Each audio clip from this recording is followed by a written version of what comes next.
سلام چشم یه ویدیو دیگه و اومدم ازت تشکر کنم و قبل یکم توضیحات درباره چیزای دیگه هم بدم. واقعا ازتون ممنونم. تو یوتیوب بالاخره 10-11 تا شدیم بعد اون همه زحمت ها و ویو ها، واچ تایم عالی، ویو ها عالی، لایک هم نسبتا خوبه. واقعا دمتون گرم، خیلی دارین نوع انرژی میدین. و توضیحاتی میخوام بدم. بچه‌ها یه چنل زدیم جدید و دو نفره است دقیقاً.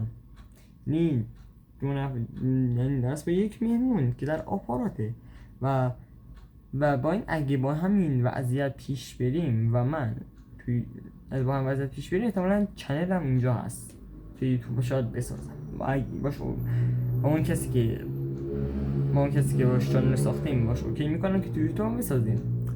بله دیگه همین. مرسی که اینا حمایت هم میکنید. 11 تایی شد چنلمون و بناناییان گروه موزیان تونست به 11 تایی برسه و خانواده موزی خوش آمدید کسایی که فالو کردید و 11 نفری تا اینجا دیدیم بچه‌ها.